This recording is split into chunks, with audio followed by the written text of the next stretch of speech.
Baiklah, Assalamualaikum warahmatullahi wabarakatuh. Baiklah, sebelumnya saya perkenalkan diri terlebih dahulu. Saya di sini mewakili Puskesmas Woswo. Nama saya Dr. Sulin. Di sini saya baru 1 tahun di Puskesmas Woswo. Sebelumnya di kawasan Puskesmas Woswo ini dia memegang 4 desa, yaitu Desa Swoswo, kemudian Desa Skalo, kemudian Desa Semambu dan Pemayungan. Nah, di sini dari 4 desa itu yang kawasan itu adalah termasuk dalam kawasan Puskesmas Woswo. Baiklah, di sini sebelum saya menjelaskan tentang cara pencegahan atau pengendalian dari corona atau COVID-19 tersebut, terlebih dahulu kita harus mengenal dulu coronavirus itu apa. Mungkin ibu bapak mungkin sebelumnya sudah mengenal tentang coronavirus itu, tapi saya akan menjelaskan secara singkat tentang coronavirus itu atau COVID-19. Kenapa disebut dengan COVID-19?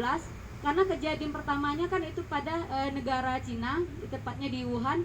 Itu kejadiannya pada bulan Desember 2019, maka disebut di belakangnya itu 2019. Kemudian coronavirus ini dia menyerang bagian saluran pernapasan. Makanya pasien itu gejalanya itu banyak ke saluran pernapasan, seperti anak-anak yang habis jajan, batuk, pilek. Itu sebenarnya biasa. Cuman kan ini penyebabnya beda-beda. Nah, di sini karena penyebabnya virus corona, virus bukan bakteri, maka dia di sini banyak yang menyerang bagian saluran pernapasan. Kemudian dari virus corona ini, penyebab dari awalnya dari Cina tersebut itu dari hewan ke manusia, baru pindah ke negara lain itu antara manusia dan manusia. Nah, di sini hewan itu yang dimaksud di sini hewan-hewan yang hewan liar, kemudian hewan-hewan yang dimasak tidak matang. Jadi di situ banyak terkandung bakteri, parasit dan virus.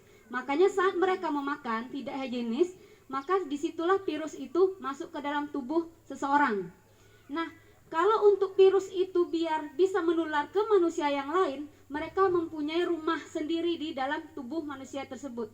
Makanya dibilang kalau seandainya virus itu, bagaimana cara menyebarnya dengan satu orang yang lain? Yaitu menyebarnya lewat droplet, itu bahasa kesehatannya. Kalau bahasa kita itu air liur. Saat kita bersin atau meludah atau batuk, maka droplet atau air liur itu akan memercik ke satu orang lagi.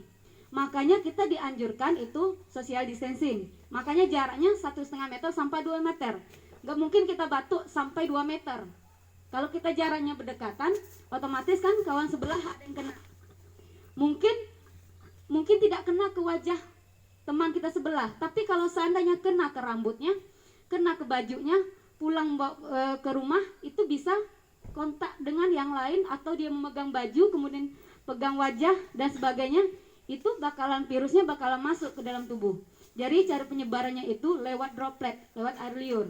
Makanya pasien itu atau orang dulu kan anjurannya hanya untuk orang yang batuk dan pilek yang pakai masker. Tapi sekarang untuk orang yang sehat pun dianjurkan pakai masker. Saat gini, misalnya ibu tidak pakai masker, ibu yang sakit, sedangkan bapak ini yang tidak sakit pakai masker. Saat ibu batuk, yang sehat tidak kena. Gitu. Jadi bukan hanya yang sakit aja yang pakai masker, yang sehat pun harus pakai masker untuk mencegahnya. Nah, di sini kita kan di dalam kesehatan itu ada namanya Germas, gerakan masyarakat perilaku hidup sehat.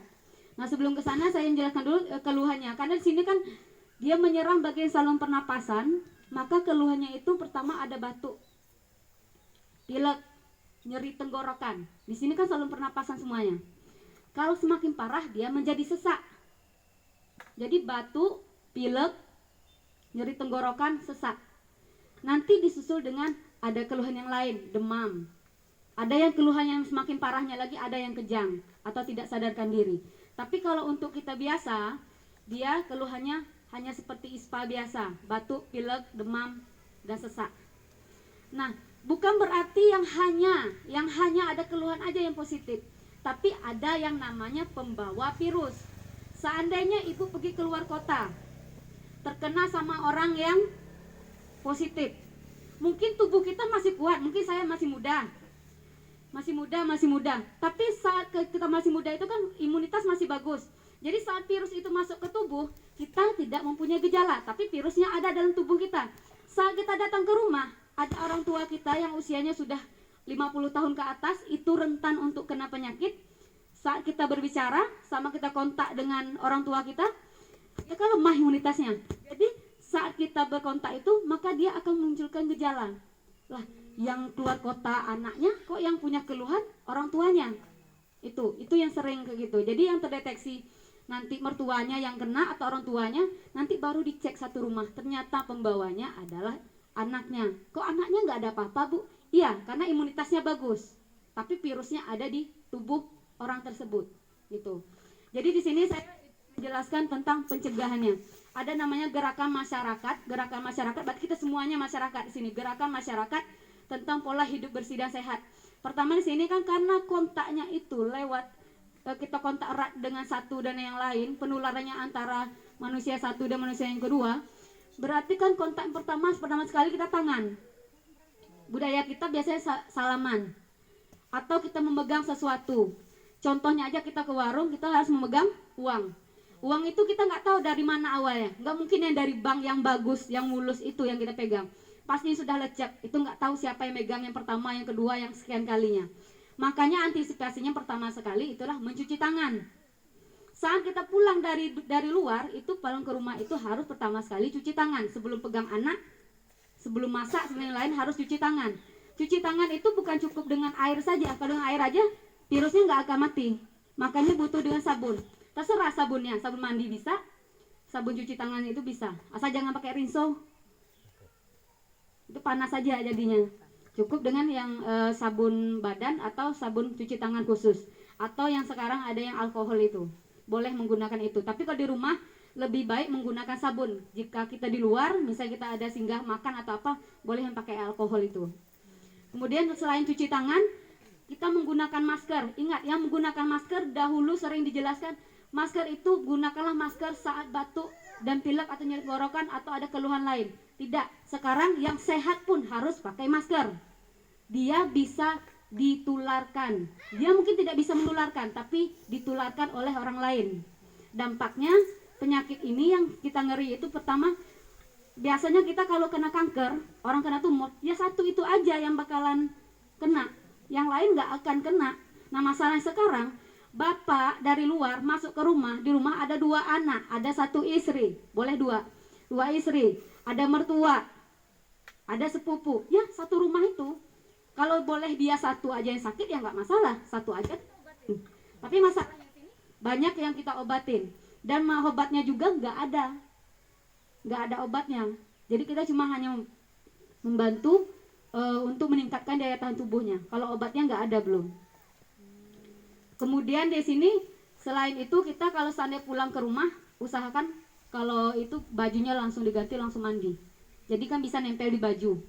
Kemudian dari segi sekeliling rumah kita harus kita bersihkan.